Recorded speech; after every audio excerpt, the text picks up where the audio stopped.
के जंगल में कुटिया बनाई और कुटिया बना करके ही भजन करने लगे। अच्छा, जरूरी नहीं कि हमें जंगल में जाकर ही भजन हो हमारा, भाई भजन तो घर में रहकर ही हो सकता है। घर में रहकर भी भजन करो, थोड़ा समय निकाल कर करो। हम तो कहते एक घड़ी आधी में बुनियाद, एक घड़ी करो उसमें भी नहीं तो आधी घड़ी करो, आधी में बुनियाद।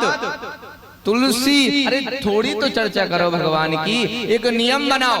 भगवान आज हमारे दिन में 24 घंटे दिन रात मिला के जा रहे हैं, 1 घंटा अगर भगवान को ही दे दिया जाए तो क्या दिक्कत है। भगवान हमें इतने घंटे दे रहे हैं, कुछ 15 मिनट ही भगवान को दे दिया करो, उसमें भी भगवान से धन्यवाद कर दिया करो। भगवान आज ऐसा हुआ, आज वैसा हुआ। जब भगवान से बात करोगे तभी तो महाराज थोड़ा व्यवहार बनेगा। एक सेठ जी थे और सेठ जी बड़े महाराज धनवान थे, लेकिन देखो वक्त बदलता है, वक्त कभी एक सा नहीं रहता, वक्त बदलता है। वक्त बदला, सेठ जी बड़े धनवान थे, लेकिन अब सेठ जी तो महाराज उनके व्यापार में थोड़ा घाटा लग गया। अब तो देखो महाराज घड़ी की सुई नीचे आ गई, अब तो उनका वक्त बदला और महाराज अब वो इतने गरीब हो गए कि वो जिस गली से निकले लोगों से कहे राम राम जी, कोई उनसे राम राम ना करे। चौपाल पे से निकल जाए वो कहे राम राम जी, अब कोई उनसे राम राम ना करे। अब उनको थोड़ा बुरा लगा। लेकिन ये वक्त है महाराज, आपने अपने हाथ में चाहे घड़ी पहन रखी हो, लेकिन आपने घड़ी को नहीं पहन रखा। घड़ी को आप नहीं चला रहे, घड़ी आपको चला रही है। आपने घड़ी को नहीं बांध रखा, घड़ी ने आपको बांध रखा है। देख तो रहे हैं कि हमारे हाथ में घड़ी बंधी है, लेकिन वास्तव में घड़ी ने आपको बांध रखा है। आज वक्त बदला, सेठ जी पहले तो गरीब हो गए, कोई उनसे राम राम नहीं करता, सीता राम नहीं करता। अब जब समय बदला, सेठ जी थोड़े धनवान हुए ना, तो अब तो लोग खुद ही सेठ जी से राम राम करने लग गए। सेठ जी जिस गली से निकले लोग कहें सेठ जी राम राम, अब सेठ जी भी ना करें राम राम। सेठ जी, अब पहले सेठ जी से लोग नहीं करते थे राम राम, अब सेठ जी नहीं करते लोगों से राम राम। एक दिन ये बात उनकी सेठानी को पता लग गई। अब सेठ जी तो दुकान पे होते हैं, घर पे तो सेठानी की चलती है। अब सेठानी ने कहा सुनो जी, हमने सुना है आप किसी से राम राम नहीं करते हो। देखो पहले हम गरीब थे, हमारे से लोग राम राम कर, हम आप लोगों से राम राम करते थे, लेकिन लोग आपसे राम राम नहीं करते थे। लेकिन आज लोग आपसे राम राम करते हैं, तो आप क्यों नहीं करते हो। लेकिन सेठ जी ने एक अपनी आदत बनाई थी। सेठ जी जब भी कहते, कोई उनसे कहता राम राम जी, तो सेठ जी कहते थे कह दूंगा, कह दूंगा। राम राम नहीं करते थे, लेकिन कह देते थे कह दूंगा। आज सेठानी कहती हैं आप ये क्यों कहते हो कह दूंगा, क्या है आप मुझे बताओ दो, आज ये बहुत मुझे सुनने में आ रही है। सेठानी से सेठ जी कहते हैं देखो देवी, पहले जब हम गरीब थे हमसे कोई राम राम करता था। बोले कोई नहीं करता था। तो बोले आज तो करते हैं, आज तो करो। बोले नहीं, ये मुझसे राम राम नहीं करते, ये मेरे पास आए हुए उस धन से राम राम कर रहे हैं जो मेरे पास पहले नहीं था, आज है। और अगर कल नहीं रहेगा तो ये कोई राम राम नहीं करने वाला।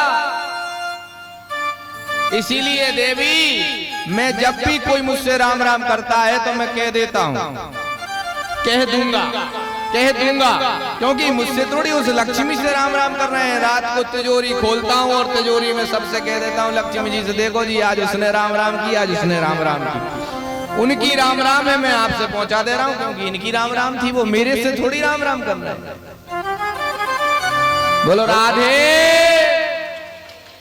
ये संसार है साहब, कभी भी किसी से इतनी मत बिगाड़ लेना कि उससे कभी नजर ना मिला सको।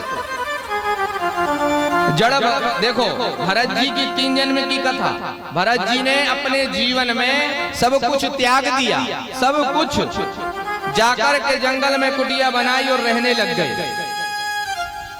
लेकिन एक दिन की बात है भाई, जंगल में रहने के लिए क्यों आए थे कि भगवान का भजन करेंगे, भगवान का पूजन चिंतन करेंगे। लेकिन आज जैसे ही जंगल में आए, भजन पूजन तो बहुत होता था, दिन में और कोई काम नहीं, अपना 2 टिक्कर बनाया और बस भोग लगाया और पा रहे हैं और भजन कर रहे हैं। दिन में कई हजार माला करते थे, लेकिन अब तो एक दिन स्नान कर रहे थे नदी में खड़े होकर। नदी में खड़े होकर एक दिन भरत जी स्नान कर रहे थे, सुबह का समय था।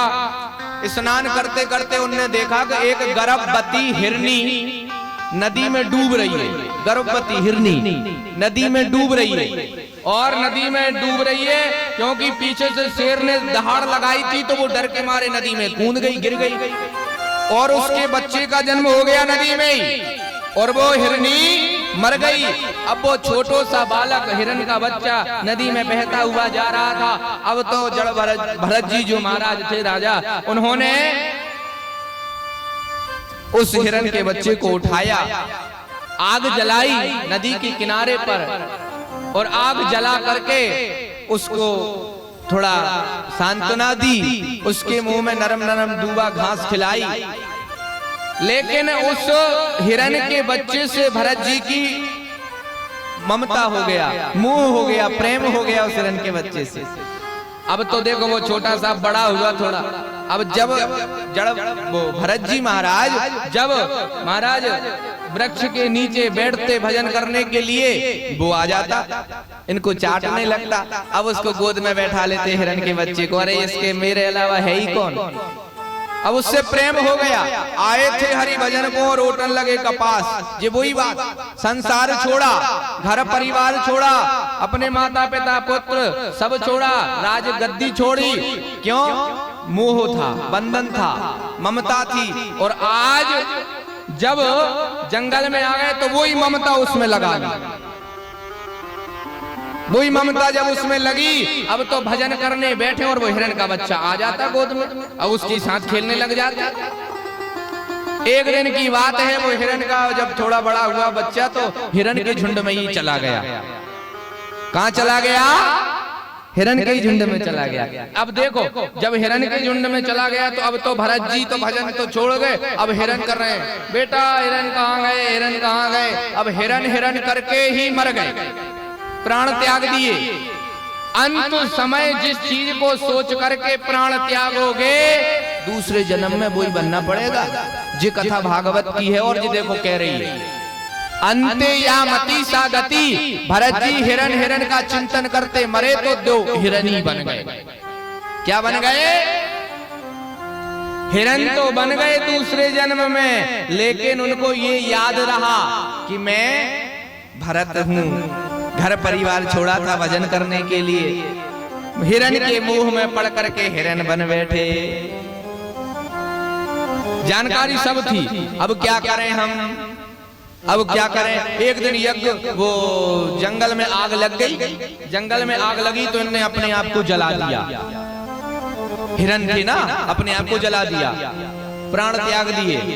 अब देखो, पहले भरत थे, फिर हिरण बने, 2 जन्म हो गए। अब तीसरा जन्म हुआ एक पंडित जी के घर। तीसरा जन्म, कौन सा जन्म हुआ भरत जी का? तीसरा जन्म हुआ एक पंडित जी के घर। और पंडित जी के घर जब इनका जन्म हुआ ना, तो पंडित जी तो बड़े ज्ञानी विद्वान ब्राह्मण थे। गांव देहातों में उनके बहुत पंडिताई चलती थी, पूजा पाठ कराने जाते थे। थोड़े बड़े हुए जड़ भरत जी। अब इनसे कहा तुम एक काम करो, सत्यनारायण भगवान की कथा याद कर लो, जिससे कि कोई अगर धाकड़ साहब कथा करवाए तो हम पहुंचा दे, जाओ बेटा कथा वाँचे। अब भरत जी ने सोचा अगर हम कथा वाँचने में लग गए तो यही संसार में उलझे फिर रह जाएंगे। 2 जन्म तो हमारे गए गए, ये तीसरा भी जाएगा। इसलिए इन्हें सत्यनारायण की कथा ही अपने पिताजी को याद करके नहीं सुनाई। पिताजी ने कहा तेरी बुद्धि तो बड़ी जड़ है, जाओ आज से तुम्हारा नाम जड़ भरत। काम के ना काज के दुश्मन। बोले तुम कोई काम काज के नहीं हो। 2 भाई और थे, उनकी शादी विवाह हो गया। अब जी सबसे छोटे, इनकी ना शादी हुई ना विवाह हुआ, ये वैसे ही रहते थे घर में। अब 2 भाभी और आ गई, वो कहती जी कुछ करते धरते है नहीं। ये जी सुनते हो, ये तुम्हारे को भैया को ले जाओ और जाके खेत में धान बुबी है, खेतों में कम से कम रखवारी करवाओ, कम से कम धान की रखवारी तो करेंगे। इतना हट्टा कट्टा शरीर, काम काज कुछ करते नहीं। भैया ने कहा देखो भैया जाओ खेत पे धान है उसकी रक्षा करना, कोई चिड़िया धान ना खा पाए। अब जे गए खेत पर और रक्षा करने गए थे कि कोई धान खा ना जाए, अब जे बैठ करके उल्टा बुला और रहे आओ खा जाओ। राम जी की चिड़िया राम जी के खेत, राम जी की चिड़िया राम जी के खेत, खा लो चिड़िया हरे हरे पेड़, राम जी की चिड़िया राम जी के खेत, खाओ मेरी चिड़िया हरे हरे पेड़, राम जी की चिड़िया राम जी के खेत, राम जी की चिड़िया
राम जी के खेत, खाओ चिड़िया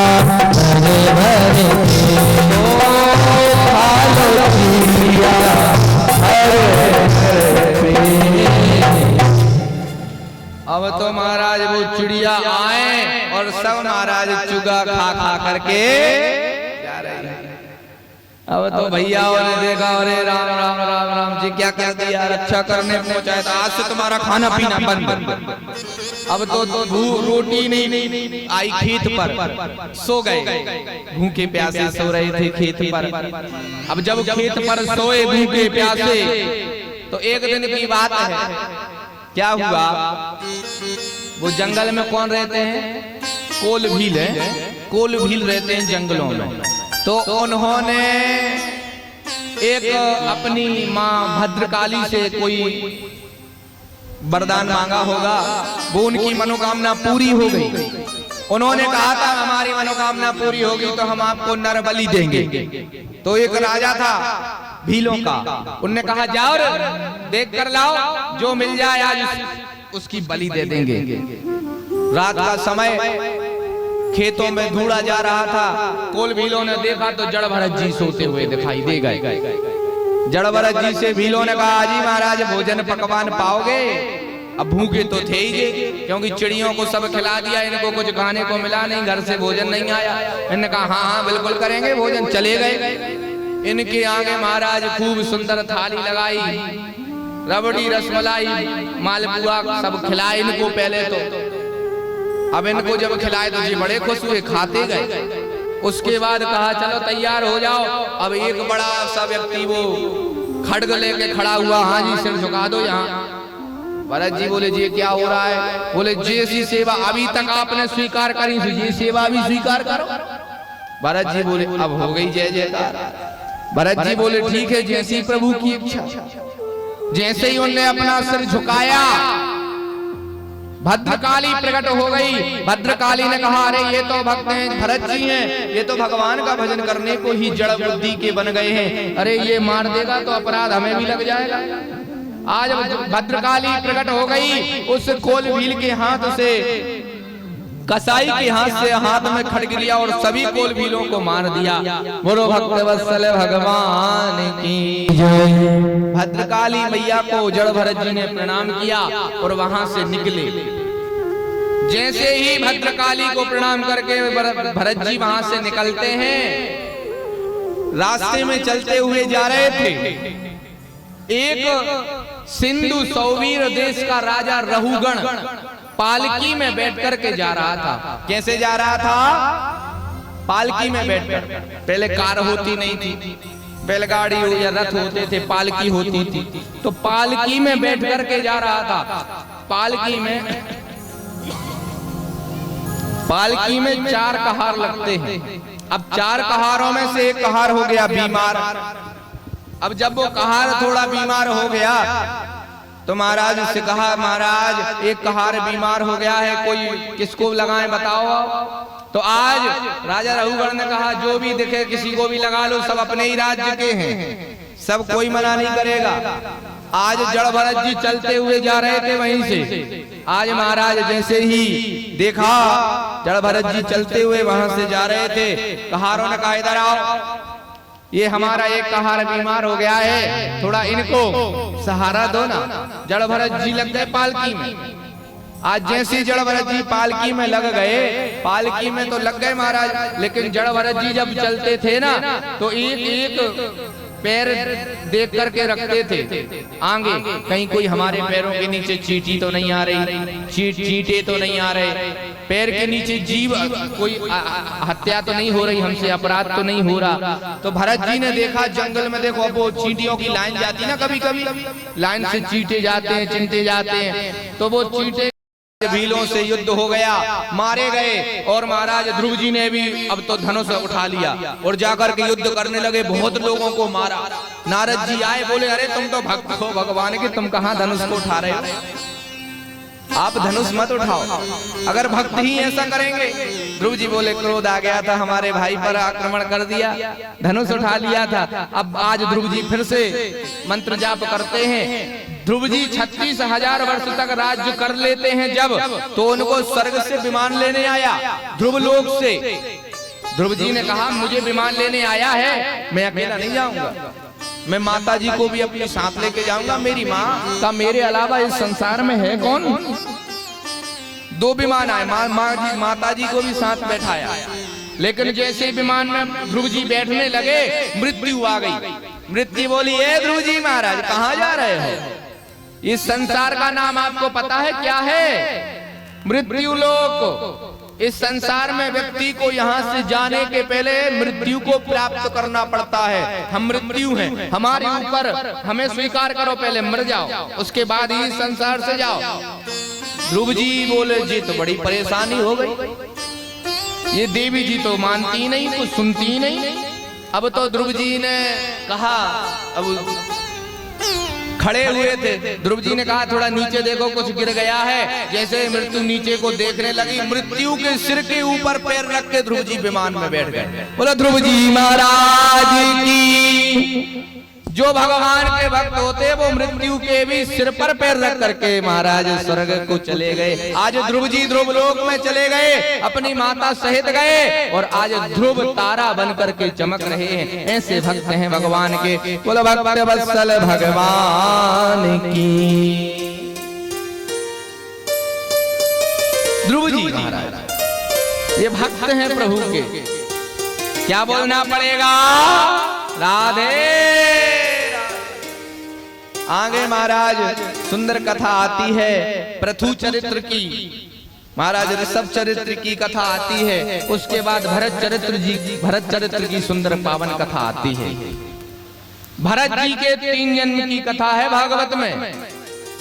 देखो, यदि आपने ये मनुष्य तन जो बड़े प्रयत्नों से मिला है, इसको आज खो दिया, तो फिर कितने जन्मों में प्राप्त होगा, कोई गारंटी? अच्छा, ये तन, ये मनुष्य तन, ये शरीर हमें ऐसे ही नहीं मिल गया, जी ना कोई दुकान पे मिल सकता साहब, ना कहीं मार्केट में। ये शरीर अगर मिला है तो इसका सदुपयोग कर लो। 84 लाख योनियों में भटकते भटकते हमें ये एक मनुष्य का तन मिला। कितनी योनियों में? 84 लाख में से एक कम कर दो, कितने बचे? 83 लाख और 99,999। ऐसे बोलने में थोड़ा लगेगा कि हाँ ज्यादा, नहीं तो 84 लाख छोटा लग रहा है। एक कम करो ना उसमें से, एक तो अपन पे है ही। अब 83,99,999 योनियां और हैं। कीड़ा मकोड़ा, छिपकली, बिल्ली, कुत्ता, मुर्गा, मछली, पतंगा, वो कीड़ा कर रहे हैं, ये भी योनि है। नाली में भी कीड़ा है, नाग देवता, खरगोश, चिड़िया, बंदर, बैल, घोड़ा, गधा है, ये सब योनियां ही तो हैं। देख तो रहे हम, दिख नहीं रहा हमें, सब दिखता है। ये सब योनियां हैं। जो जैसे कर्म कर रहा महाराज वो वहीं जा रहा है। चमगादड़, जो अपनी बातों से पलट जाए वो चमगादड़ बन जाते हैं। जो जिंदगी भर मैं करते रहे वो बकरा बन जाते हैं। जो महाराज अपनी बात कह करके पलट जाए वो गिरगिट भी बनते हैं। देखो गिरगिट जिस उस पे बैठ जाए वैसे ही कलर बदल लेता है। उसे भगवान अपनी अपनी कैटेगरी के हिसाब से सारी योनियां बनी हैं, हर प्रकार की योनियां बनी हैं, और उनमें से जाकर के हमें मनुष्य तन ये मिलता है। और मनुष्य तन में एक विशेषता है, देखो मोक्ष। आज आप देखो, आप मनुष्यों में और जानवरों में अंतर कितना है, कितना अंतर है। आप भी पेट भर रहे, हम भी पेट भर रहे, वो जानवर भी पेट भर रहे। कुत्ता भी बेचारा कहीं ना कहीं से व्यवस्था कर लेता है, घोड़ा भी चारा खा ही लेता है, चिड़िया भी अपना दाना पानी इकट्ठा कर लेती। बच्चे आपके हमारे घूम रहे तो महाराज कुत्ता के भी घूम रहे, कीड़े मकोड़ों के भी बच्चे हो रहे। अब देखो बराबर चल रहा है सिस्टम, बच्चे आपके, बच्चे उनके भी। अब अंतर कहां से शुरू हुआ? आप भगवान का भजन कर रहे, आप दूसरों का हित कर रहे हैं, आप यहां से मनुष्य बनने में सार्थक हो गए कि आप अपने मोक्ष का उपाय कर रहे हैं। आप सद्मार्ग पे चल सकते हैं, आप धर्म पे चलते हैं, आप अच्छे बुरे की पहचान कर सकते हैं, आप सत्य असत्य का विवेचन कर सकते हैं, आपके पास विवेक है, बुद्धि है। ये मनुष्य में अंतर है। लेकिन अगर वही मनुष्य वही व्यवहार उसी का उपयोग ना करे, धर्म पे ही ना चले, सद व्यवहार ना करे, सद आचरण ना करे, वही भजन कीर्तन मोक्ष का उपाय ना करे, दूसरों की हित की चिंता ना करे, तो फिर बिना पूछ का घोड़ा हुआ कि नहीं, जानवर हुआ बिना पूछ का? अंतर तो बराबर है। इसीलिए हमें ये मनुष्य तन इतने प्रयत्नों के बाद मिला, अपने इस मनुष्य तन को ही सार्थक बना लो। जैसे आपको हम एक ऐसे हॉल में बंद कर दें जिसमें 84 दरवाजे हैं। कितने दरवाजे हैं? 84 दरवाजे हैं, और 84 दरवाजे में ही ताले लगे हैं। क्या लगा है? ताले। एक ताले की चाबी आपके पास है। कितने? एक ताले की चाबी। आपकी आंखों पे पट्टी बांधी और आपको उस ही हॉल में छोड़ दिया, घुमा दिया, जाओ घूमो। अब आपके पास एक ताले की चाबी है, आप हर एक ताले को, आंख बंद तो है, पकड़ते पकड़ते जा रहे हैं, हर अपने ताले में चाबी लगा रहे हैं, लेकिन नहीं लगा। और जिस ताले की वो चाबी थी उसी समय आप अपना सिर खुजाने लग गए। इतने में वो ताला निकल गया ना, वो ताला इतने में सिर खुजाने लग गए, चलते चलते जा रहे हैं, इतने में वो ताला निकल गया। अब उस ताले तक वापस आने के लिए हमें पूरा क्या करना पड़ेगा? पूरा फिर से घूमना पड़ेगा कि नहीं? उसी प्रकार ये मोक्ष के द्वार की चाबी है मनुष्य का तन।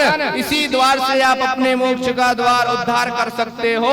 अगर इस बार अपने मोक्ष का द्वार इस चाबी से उस ताला को नहीं खोल पाए और इस बार ये मौका छोड़ दिया, तो अगली बार पूरी 84 लाख योनियों में घूम करके आओगे और फिर बाद में पछताओगे। क्या बोलना पड़ेगा? अपनी मुक्ति का कोई जतन कर ले, रोज थोड़ा थोड़ा हरि का भजन कर ले, रोज थोड़ा थोड़ा हरि का भजन कर ले। भक्ति का कोई जतन कर ले, अपनी भक्ति का कोई तू जतन कर ले, रोज थोड़ा थोड़ा हरि का भजन कर ले, रोज थोड़ा थोड़ा हरि का भजन कर ले।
संगत कर अच्छे लोगों की, संगत कर अच्छे लोगों की, दवा मिल जाएगी सब रोगों की। देखिएगा जैसी आप संगत करोगे वैसी आपके ऊपर रंगत चढ़ेगी, इसीलिए कहते हैं संगत कर अच्छे लोगों की, दवा मिल जाएगी सभी रोगों। और जिंदगी को अपनी जान कर ले, जिंदगी को अपनी जान कर ले, थोड़ा थोड़ा थोड़ा थोड़ा हरि का भजन कर ले।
1 2 3 रोज थोड़ा थोड़ा थोड़ा थोड़ा हरि नाम भजन अपने को कोई अदन कर ले अपने को कोई अदन कर ले थोड़ा थोड़ा हरि नाम भजन करे थोड़ा थोड़ा हरि नाम भजन हरि का भजन हरि का हरि का हरि का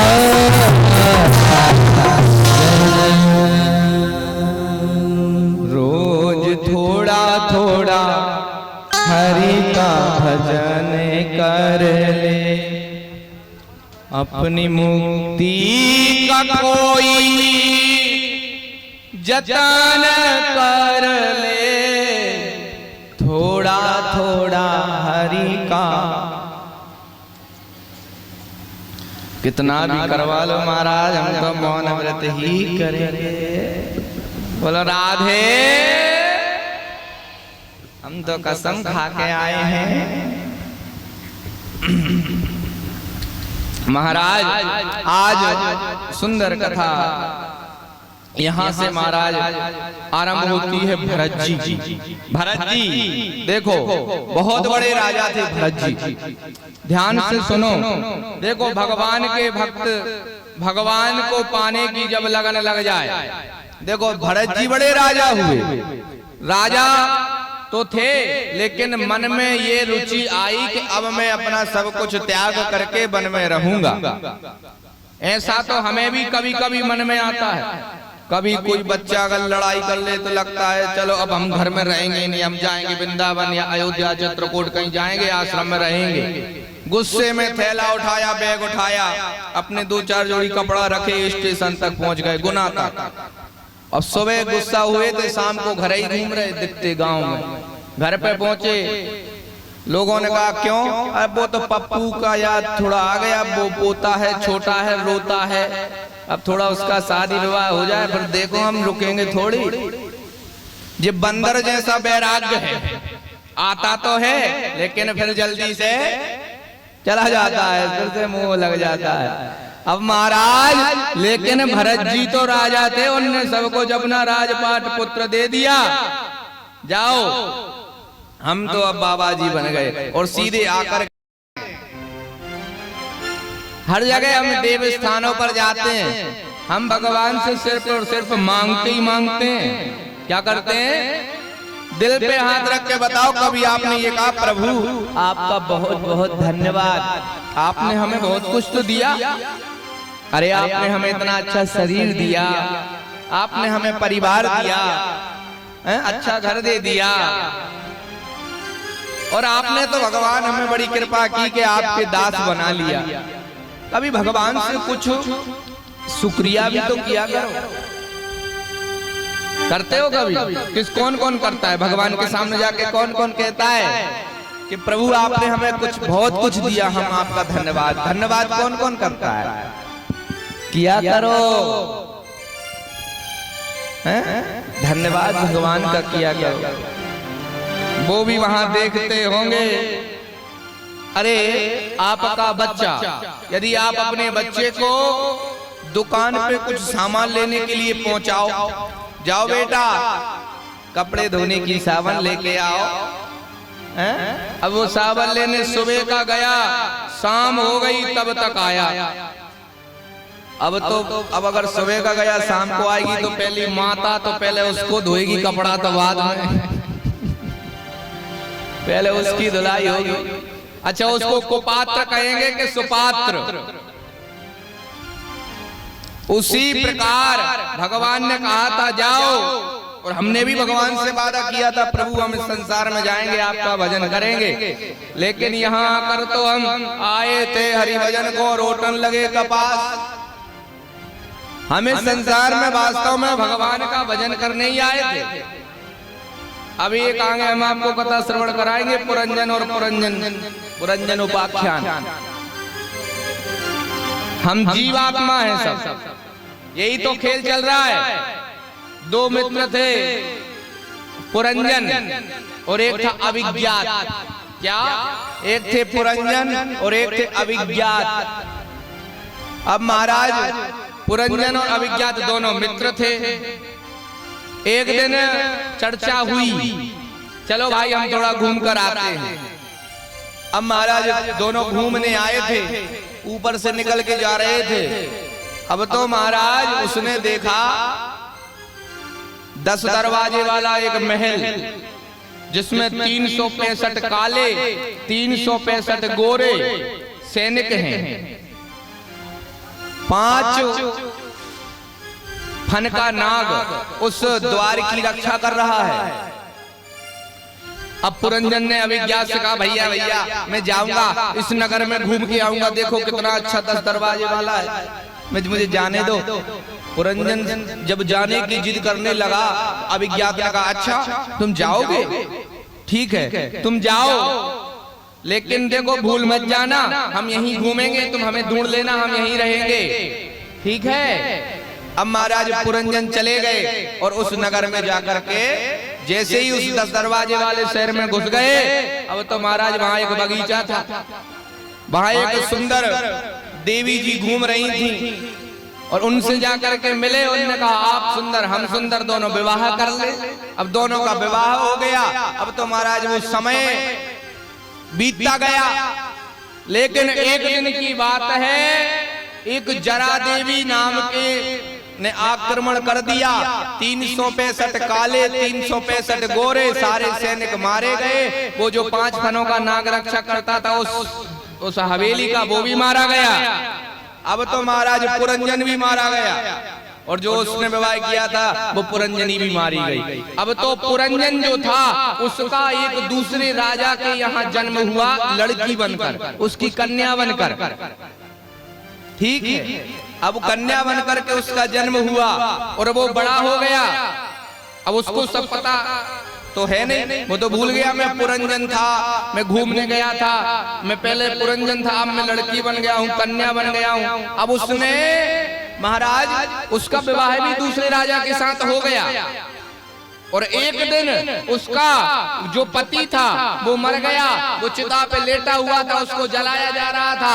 अब तो महाराज उसने कहा, मैं भी जल जाऊंगी, मैं भी जल जाऊंगी। इतने में जो उसका पुराना मित्र था अभिज्ञात, कौन था उसका पुराना मित्र पुरंजन का? अभिज्ञात, वो आया।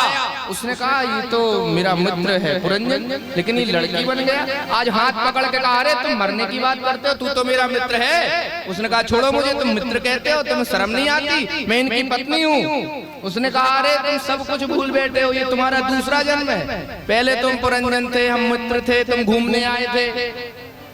आज उसको होश में लाए और दोनों मित्र फिर अपने उसको गए। वास्तव में वो पुरंजन और वो अभिज्ञात, गुरु अभिज्ञात है और पुरंजन हम आप और हम सब हैं।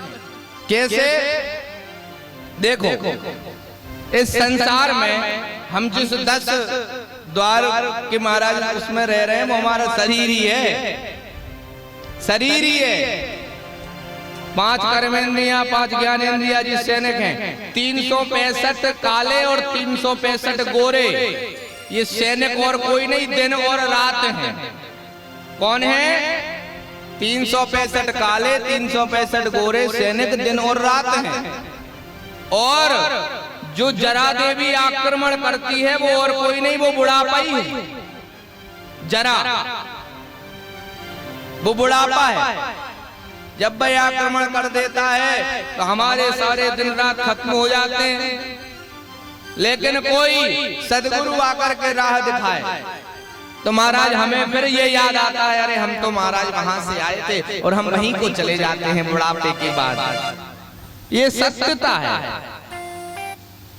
संसार में जीव जब गर्भ में आता है तो भगवान से सीधी बात होती है, हे प्रभु मैं इस गर्भ से मुझे बाहर निकाल दो, मैं इस गर्भ में अब कभी नहीं आऊंगा। आज जीव गर्भ में भगवान से वादे करता है, संसार में जाऊंगा, आपका भजन करूंगा, दुनियादारी से कोई मतलब नहीं। भगवान कहते हैं, तू ऐसे कितनी बार जन्म ले चुका, आज तक तूने अपना बाधा निभाया नहीं, आज कैसे विश्वास मान ले? जीव कहता है, बस प्रभु एक गलती हो जाती है मुझसे, मैं जाता हूँ संसार में, आपकी माया मुझे पकड़ लेती है और मैं अपने आप को भूल जाता हूँ।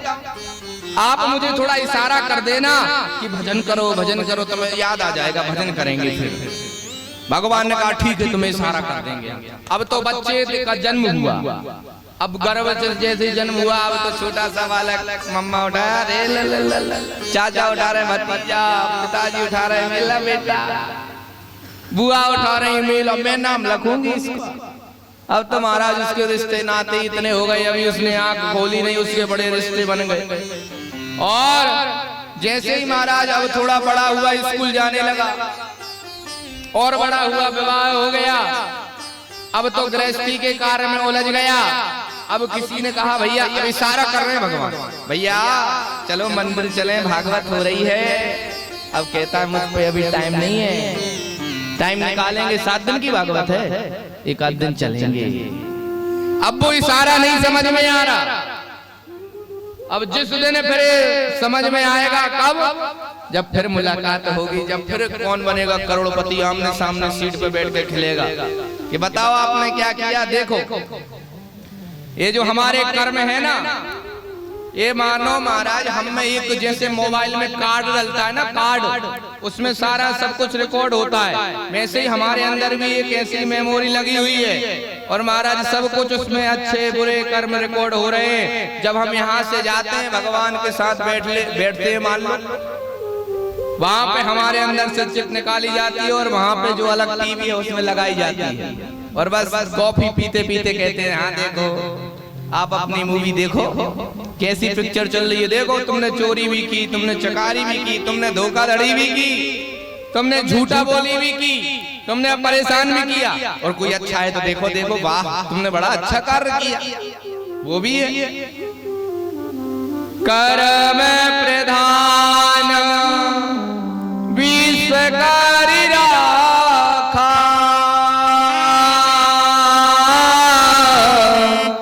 जो जस करहि सो तस फल चाहा। सिया राम जय जय हरि बोल। सिया राम जय जय।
की। क्या बोलना पड़ेगा? राधे। धीरे से बोलना पड़ेगा, राधे।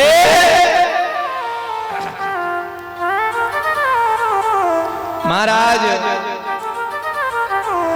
बड़ी सुंदर ध्रुव जी का चरित्र। ध्रुव जी ने 36,000 वर्ष तक राज्य किया और उनकी अब जब राज्य कर रहे थे ना, देखो एक बात याद रखना, जब आप भगवान का भजन करोगे, भगवान का पूजन करोगे, तो संसार में लोग क्या चाहते हैं? बड़ा थोड़ा पद हो, थोड़ा सम्मान हो, थोड़ा प्रतिष्ठा हो हमारी समाज में। देखो सब कुछ आपके पास चल करके आएगा।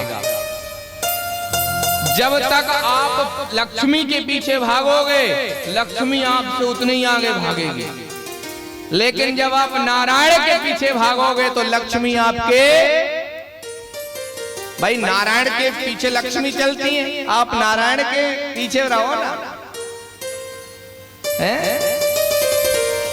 महाराज ध्रुव जी जो हैं, पहले उनकी छोटी माँ सुरुचि ने क्या कहा था? जाओ तुम पिता की गोद में नहीं बैठ सकते, नीचे उतर जाओ। आज जब ध्रुव जी भजन करने के बाद घर गए तो वो ही छोटी माँ सुरुचि आरती की थाली लेकर उतार रही हैं। आओ आओ, स्वागत है। आज जय जयकार हो गई ना ध्रुव जी की। आज वही छोटी माँ सुरुचि सिंहासन पे हाथ पकड़ के बैठा रही है, मेरा लाडला बेटा ध्रुव है। जब आप भगवान से अपना रिश्ता जोड़ लोगे, जब भगवान से अपना नाता जोड़ लोगे, तो ये संसार सब ही आपका हो जाएगा। बस संसार में रहना कैसे हमें चाहिए? संसार में हमें कैसे रहना चाहिए? बताओ भैया, कैसे रहना चाहिए हमें संसार में? कौन बताएगा? जैसे जल में कमल का फूल रहता है, कीचड़ में भी कमल का फूल खिलता है। अच्छा बताओ, कीचड़ में कमल का फूल खिलता है, लेकिन कीचड़ की औकात नहीं कि कमल के फूल के ऊपर हो जाए। उसी प्रकार हमें इस संसार सागर में रहना है। यहाँ काम, क्रोध, लोभ, मोह सब महाराज कीचड़ अनेक प्रकार का है। जो जग में रहूं तो ऐसे रहूं जैसे जल में कमल का फूल रहे। मेरे सब गुण दोष समर्पित हो, करतार तुम्हारे चरणों में। इस संसार में कमल के फूल की तरह रहो, ना हरि भूलो न जग छोड़ो, कर्म कर जिंदगानी में। इस दुनिया में यूं रहो जैसे कमल रहता है पानी में। ये संसार में रहने का सुंदर तरीका है। महाराज ध्रुव जी भी जब घर पहुंचे, 36,000 वर्ष राज कर रहे थे। उनके छोटे भाई जो उत्तम हैं, एक दिन वो महाराज ने सोचा कि ये ऐसा कौन है जो इतना कठोर तप कर रहा है। आज महाराज जैसे ही इंद्र ने भी देखा कि ये तो कोई छोटा बालक है, कहीं ऐसा तो नहीं इंद्रासन, इंद्र लोक पर विजय प्राप्त करने के लिए कर रहे हो, स्वर्ग लोक पर विजय प्राप्त करने के लिए कर रहे हो।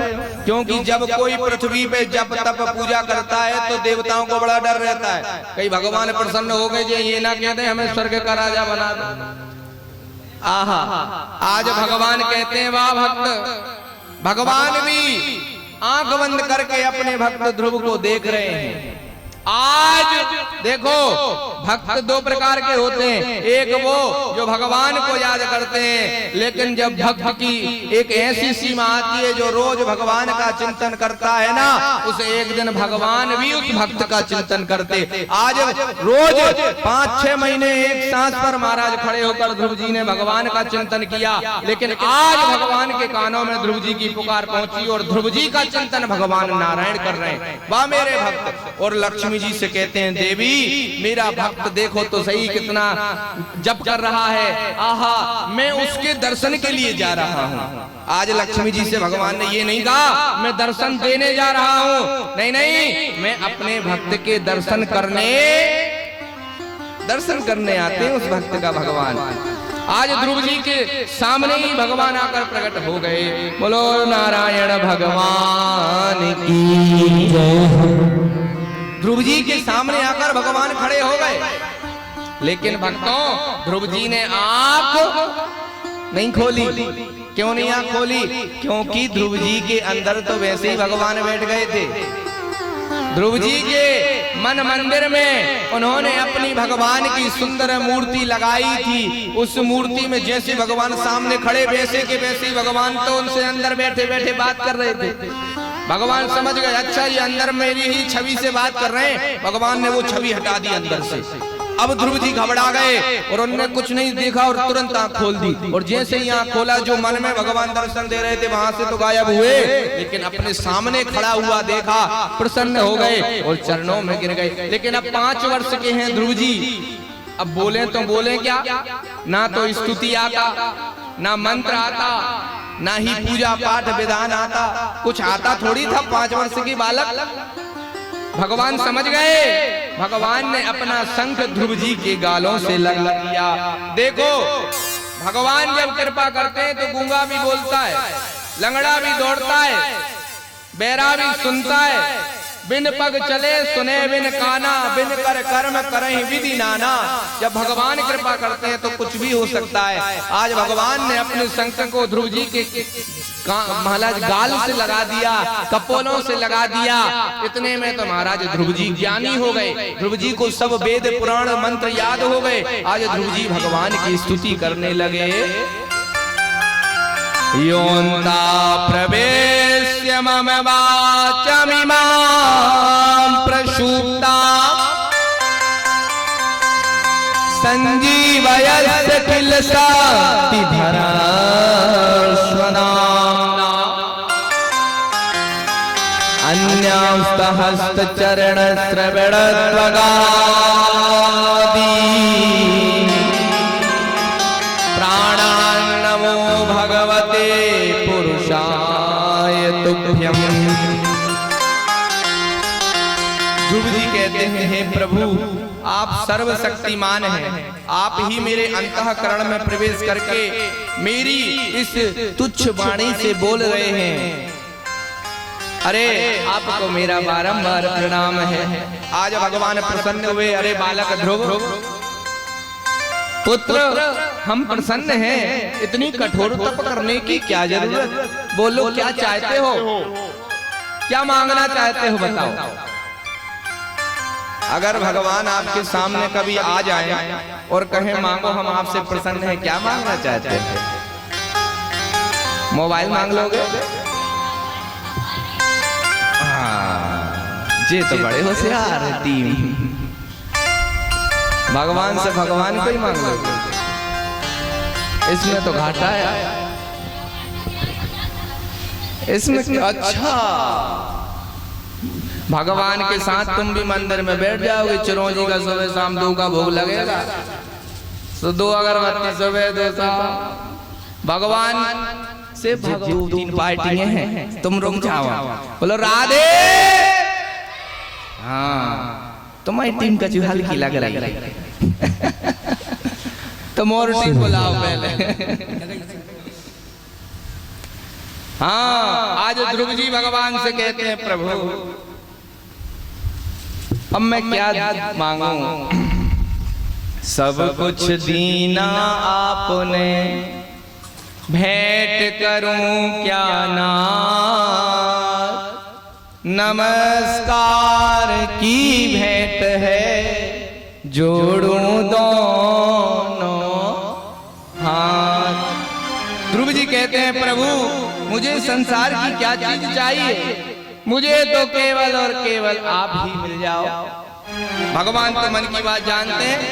भगवान ने कहा नहीं नहीं, हम जानते हैं तुम्हारे मन में जो कांटा लगा हुआ है। हर एक व्यक्ति के जीवन में एक कांटा लगा हुआ है, तृष्णा का। क्या कांटा रहता है जीवन में? तृष्णा का।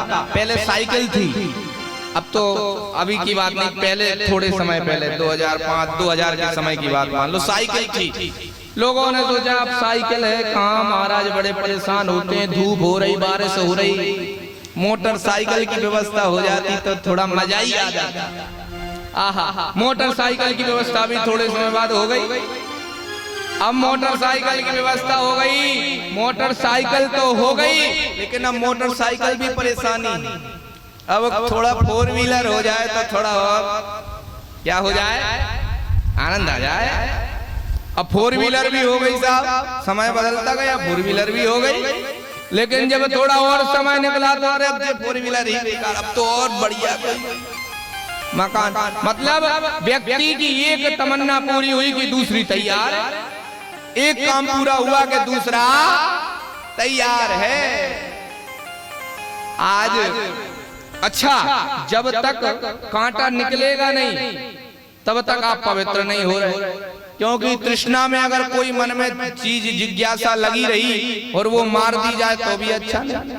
भगवान ध्रुव जी से कहते हैं, बेटा तुम्हारे मन में जो कांटा लगा था कि तुम्हें राज्य गद्दी पे बैठना है, पिता की गोद में बैठना है, जाओ हम तुम्हें ये वरदान देते हैं, तुम 36,000 वर्ष तक राज्य करोगे।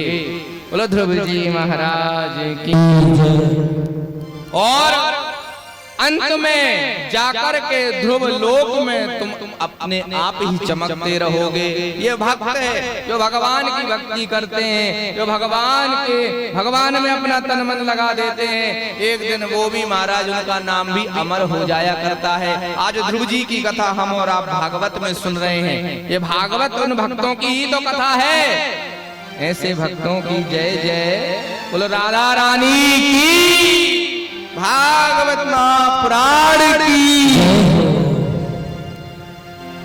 मुझे तुमने दाता बहुत कुछ दिया है, मुझे तुमने दाता बहुत कुछ दिया है, तेरा शुक्रिया है, तेरा शुक्रिया, तेरा शुक्रिया है, तेरा शुक्रिया।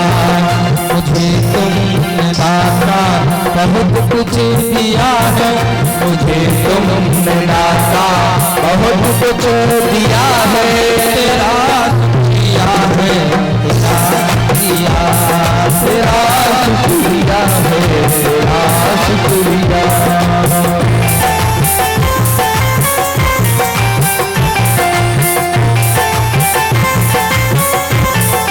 हरि बोल। आज जवानी पे सिराने वाले कल पछताएगा, सर को उठाकर चलने वाले एक दिन तो कर खाएगा।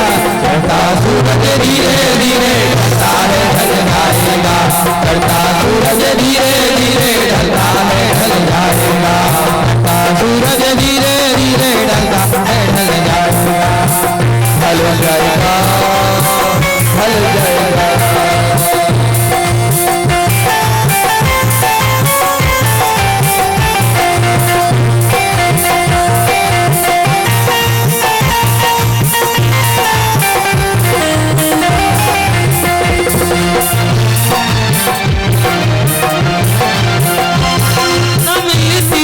अगर नींद की रात तेरी तो क्या थी जमाने में औकात मेरी, न मिलती अगर नींद हुई रात तेरी तो क्या थी जमाने में औकात मेरी। मुझे तूने काबिल किया है, काबिल किया है, तेरा शुक्रिया है, शुक्रिया, तेरा शुक्रिया है, तेरा शुक्रिया है। मुझे तो दाता बहुत कुछ दिया है, मुझे तुमने दाता बहुत कुछ दिया है, तेरा शुक्रिया है, शुक्रिया, तेरा शुक्रिया है, तेरा शुक्रिया है।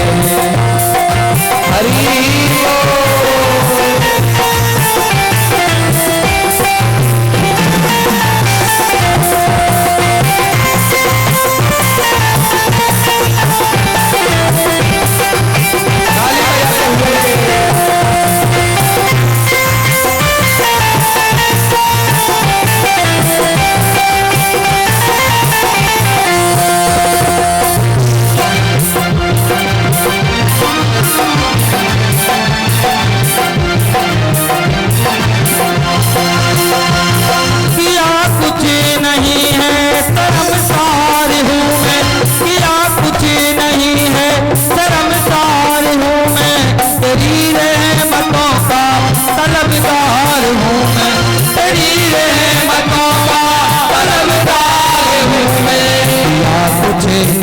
बस किया ही किया है, किया कुछ नहीं बस किया ही किया है, तेरा शुक्रिया है, तेरा शुक्रिया है, तेरा शुक्रिया है, तेरा शुक्रिया। मुझे तो दाता बहुत कुछ दिया है, मुझे तो दाता बहुत कुछ दिया है, तेरा शुक्रिया है, तेरा शुक्रिया है, तेरा शुक्रिया है। हरि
उसे क्या कमी है जिसे तू संभाले, उसे क्या कमी है जिसे हुआ है, तेरा शुक्रिया है, तेरा शुक्रिया, तेरा शुक्रिया है, तेरा शुक्रिया। मुझे तो मालिक बहुत कुछ दिया है, मुझे तो दाता बहुत कुछ दिया है, तेरा शुक्रिया है, शुक्रिया है, तेरा शुक्रिया है, तेरा शुक्रिया है, तेरा शुक्रिया है, तेरा शुक्रिया, तेरा शुक्रिया है, तेरा शुक्रिया, तेरा शुक्रिया है, तेरा शुक्रिया, तेरा शुक्रिया।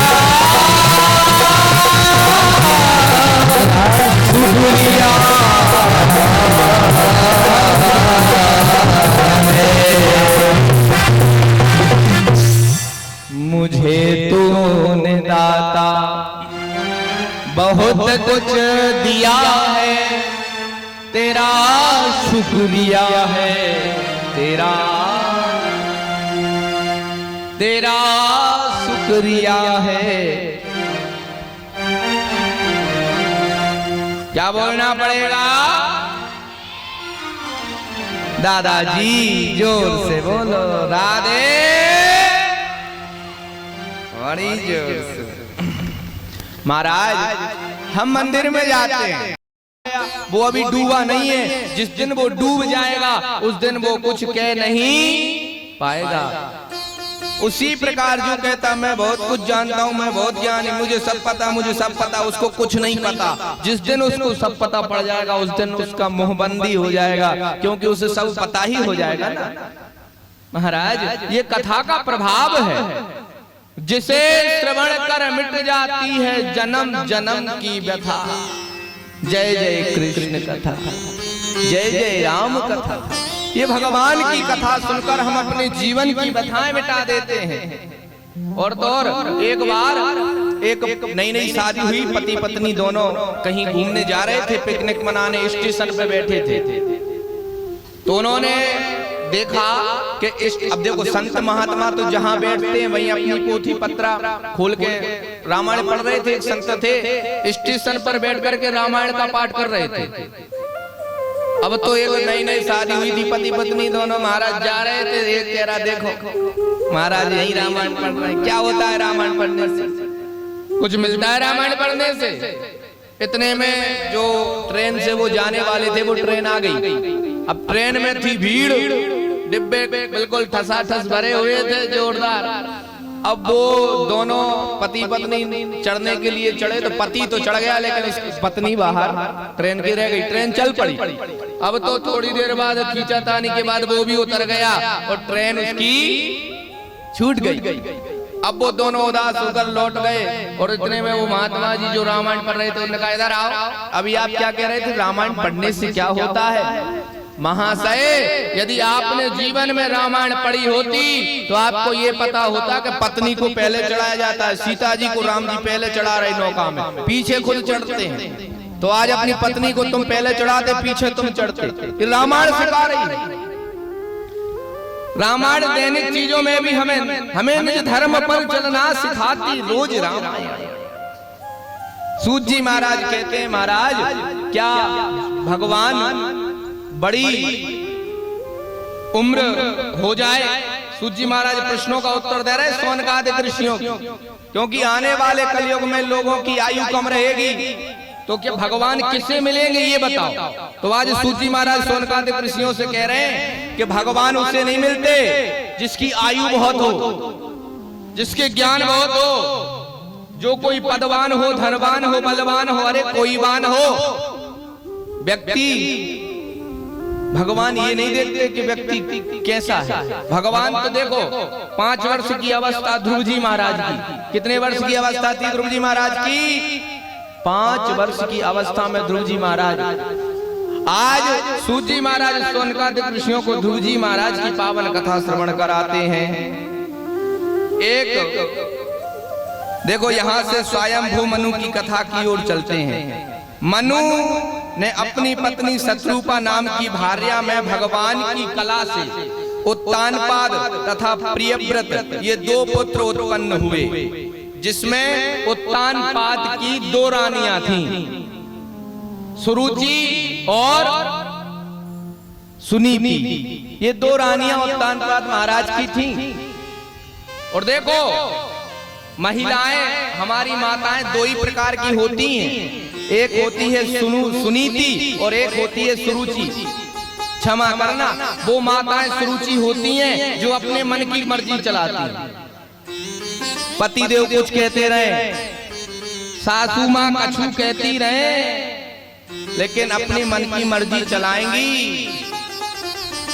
वो है सुरुचि, जो उनके मन में आए, जो उनकी रुचि बोले वो करती जाएं। वो कौन है? कौन है? सुरुचि। और सुनीति वह है जो नीति कहे, जो धर्म कहे, उस पर जो चले वो है सुनीति, जिसकी सुंदर नीति हो। अब नीति से चले नीति। अच्छा, यहाँ पे बहुओं की बात नहीं है, कोई कम नहीं होता आज के समय में। बहु शेर सात सवा शेर। सुनीति और सुरुचि यही अंतर है। महाराज ये दोनों रानियां उत्तानपाद की हैं, लेकिन पहले विवाह बड़ी रानी सुनीति की यहाँ कोई पुत्र नहीं था, इसलिए छोटी रानी सुरुचि से विवाह हुआ। बाद में सुनीति के यहाँ ही ध्रुव जी महाराज का जन्म हुआ। बोलो भक्त वत्सल भगवान की। सुनीति के यहाँ ध्रुव जी महाराज का जन्म हुआ और जो छोटी रानी सुरुचि हैं उनके यहाँ उत्तम नाम के पुत्र का जन्म हुआ। बड़े आनंद के साथ दोनों पुत्र बड़े हुए। थोड़े 3-4 साल के 5 साल के पुत्र होते हैं, अब छोटे छोटे होते हैं। एक दिन पिता उत्तानपाद राजगद्दी पर बैठे हुए थे, उनका छोटी रानी का पुत्र उत्तम उनकी गोद में बैठकर खेल रहा था। आज ध्रुव जी महाराज वहां पहुंच गए और ध्रुव जी महाराज भी अपने पिता की गोद में बैठने के लिए सिंहासन पर पहुंच गए। इतने में छोटी रानी सुरुचि आई और ध्रुव का हाथ पकड़ के गोद से उतार दिया पिता की। कहां जाते हो पिता की गोद में? अगर तुम्हें इस राजगद्दी पे और पिता की गोद में बैठना है तो तुम्हें जाओ, पहले जंगल में जाके भगवान का भजन करना, उसके बाद भगवान जब प्रकट हो जाएं तो भगवान से मेरे गर्भ से पैदा होने के लिए कहना कि मेरे कोख से जन्म लें, तब जाकर तुम इस गद्दी पे बैठने के अधिकारी बनोगे। आज द्रौपदी रोने लगे, अपनी छोटी माँ के ऐसे वचन सुनकर उनको बुरा लग गया और सीधे जाकर अपनी माँ सुनीति से कहा, माँ मुझे छोटी माँ ने डांट दिया और कहती है जंगल जाओ भजन करो, सिंहासन पे से उठा दिया। आज देखो सुनीति कहती है ध्रुव बात तुम्हारी छोटी माँ ने सही ही तो कहा। अब देखो कोई कुछ भी कहे, कोई अगर गलत व्यवहार भी आपके साथ करता है ना, अगर आप अच्छे हैं तो आप उसमें भी अच्छाई निकाल लोगे, और अगर कोई आपसे सही बात नहीं कहे और आपके ही दिमाग में कुछ कचड़ा भरा है तो वो भी आप उसमें भी बुराई निकालोगे। हमसे ऐसा कहा,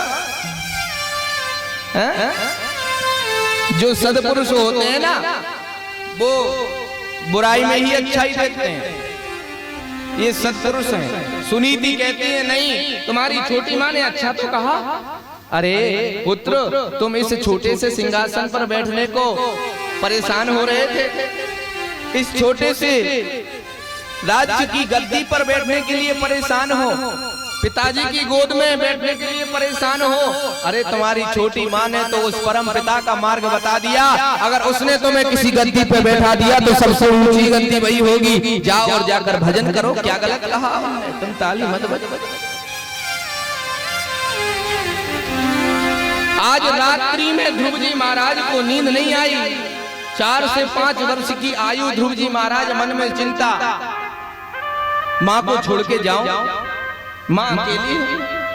आज रात के समय में ध्रुव जी महाराज अपने कक्ष से निकले और ध्रुव जी महाराज रात के समय में उठकर के ही जंगल में चले गए। देखना, लगन एक छोटा सा शब्द है, लगन एक छोटा सा शब्द है, लेकिन जिसे लग जाती है जिंदगी बदल देती है उसकी। किसी को काम करने की लगन लग जाती है, किसी को पढ़ने की लगन लग जाती है, किसी को चोरी की लगन लग जाती है। हर काम में हर व्यक्ति की एक ना एक कहीं ना कहीं तो लगन लगती है। लगन लगनी चाहिए।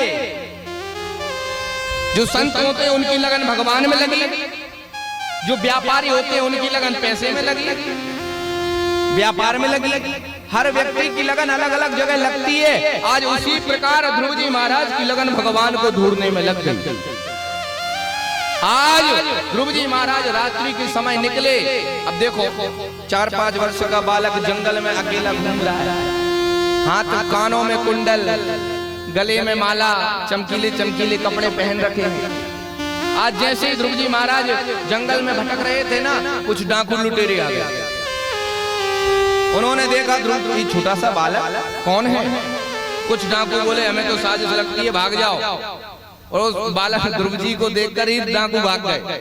सोचा ये छोटा सा बालक है, कोई साजिश है। इतने देखो राजा जैसे कपड़े पहन रखे हैं, कोई राजा का पुत्र है, इसके साथ छेड़छाड़ मत करो नहीं राजा पकड़ लेंगे।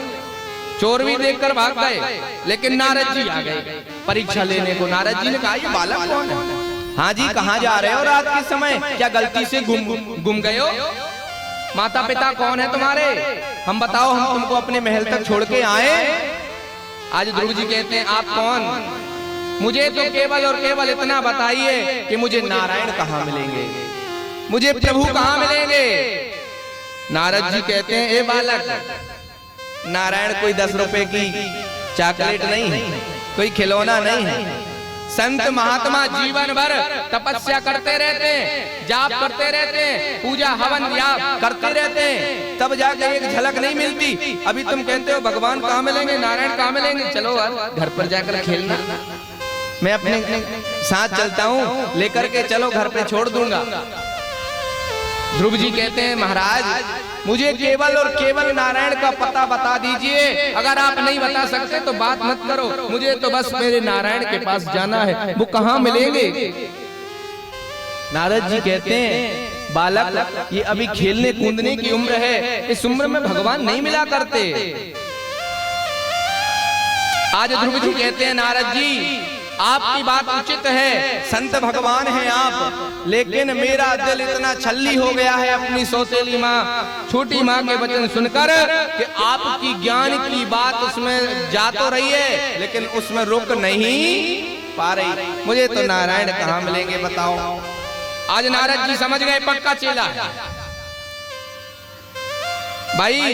आज देखो नारद जी ने गुरु मंत्र दे दिया, ओम नमो भगवते वासुदेवाय, ओम नमो भगवते वासुदेवाय। गुरु मंत्र दे दिया। जैसे ही गुरु मंत्र दिया नारद जी ने, आज ध्रुव जी महाराज इसी मंत्र का जाप करने लग गए। दीर्घं ससंत व्रजनस्य पश्यन्ति बालकमाह बाला, मांगल्यं तात परे सुमस्ता, भुक्ते जनो यात् पर दुख दस्तक। आज देखिए, आज महाराज ध्रुव जी उस मंत्र को जाप करते हुए यमुना जी में स्नान किया, आचमन किया। आप वृंदावन गए कभी? वृंदावन में जाके यमुना जी में स्नान किया है? कौन कौन ने किया यमुना जी में स्नान? वृंदावन में जाके कर लीजिए दो काम। कौन से काम? जाकर फ्रूटी पी रहे हैं, कुछ खा रहे हैं, पी रहे हैं, पिकनिक मनाने गए थे। वृंदावन में जाके कर लीजिए दो काम, ब्रज रज मुख में डाल के बोलो राधे, बोलो राधे राधे श्याम। ब्रज रज मुख में डाल के बोलो राधे श्याम। जो वृंदावन में यमुना जी में स्नान करते हैं ना, उनको कभी यमराज के दूत पकड़ के नहीं ले जाते। वृंदावन धाम को बास भलो, जहाँ पास बहे यमुना महारानी, जो जन नहाए के ध्यान धरे, वैकुंठ मिले तिनको राजधानी। सब वेद पुराण बखान, सब संत मुनि तिनके मन मानी। यमुना यम दूतन तारत है, भव तारत है श्री राधिका। बोलो राधिका रानी की जय हो। आज ध्रुव जी महाराज ने यमुना जी में स्नान किया, आचमन की, और महाराज 1 महीना 3 रात करके बेर और केंत खाते थे, कवीट खाते थे। अब भोजन नहीं कर रहे और इस मंत्र का जाप कर रहे हैं। 3 दिन में 1 बार खाते, बेर वगैरह, कभी केता वगैरह खाते, कभी कुछ फल वगैरह खा लेते थे। उसके बाद तो महाराज 1 महीना हो गया, लेकिन अब 6-6 दिन बाद कुछ खाते हैं। 6 दिन तक भूखे प्यासे रहते, उसके बाद 1 दिन कुछ खा लेते। उसके बाद तो महाराज 9 दिन में 1 बार खाने लगे, आराम आराम से। देखो हम व्रत रहते हैं ना, कभी कभी हमें चक्कर आने लग जाते, हमें कहीं ऐसे लगता है कहीं चक्कर आए, गिर पड़े। अरे एकदम व्रत रहोगे तो ऐसा ही होगा। व्रत रहने का भी तरीका होता है, उपवास रखने का भी तरीका होता है। एकदम ही कुछ नहीं खाओगे, शरीर बिल्कुल काम नहीं करेगा, बीमार पड़ जाओगे, अस्वस्थ हो जाओगे। थोड़ा थोड़ा करके छोड़ो, है ना। महाराज आज देखो ध्रुव जी भी क्या कर रहे हैं, 6 महीने। अब देखो 6 महीने में पूरा प्रोसेस बना जाप करने का। पहले 3 दिन में खाना खाते, फिर महाराज 9 दिन हो गए। अब महाराज एक महीने में जैसे महाराज ऐसे 3-4 महीने निकले, 5वां महीना जब लगा तो अब तो महाराज सांस ही रोक ली। अब महाराज एक टांग पे खड़े होकर भजन कर रहे हैं, अपनी सांस रोक ली। अब तो जैसे ही अपनी सांस को रोका, इंद्र का सिंहासन ही हिलने लगा। अब तो इंद्र की लाइन दिखी तो भरत जी ने छलांग लगा दी। अब कहार पालकी कंधे पर रखी। अब जिसके कंधे पर पालकी रखी हो वो छलांग लगाए, तो जो पालकी में बैठा उसका क्या हाल होगा। अब राजा की सिर महाराज उस बल्ली में टकराई ऊपर पालकी। एक बार हुआ, दूसरी बार भी छलांग लगाई। राजा बोला अरे जी कैसे पालकी चल रही है, दचके लग रहे हैं इसमें तो। दूसरी बार जब वो सिर फूटा, राजा ने कहा कैसे पालकी चलाते हो, समझ नहीं आता, अच्छे से पालकी चलाओ नहीं तो हम अभी तुम्हें दंड दे देंगे। अब देखो भरत जी ने सोचा ये राजा रघुगण बहुत अच्छे हैं दिल के, लेकिन आज अब हमारा अपमान कर देंगे तो इनको पाप लग जाएगा। आज जड़ भरत जी जिंदगी में पहली बार उसको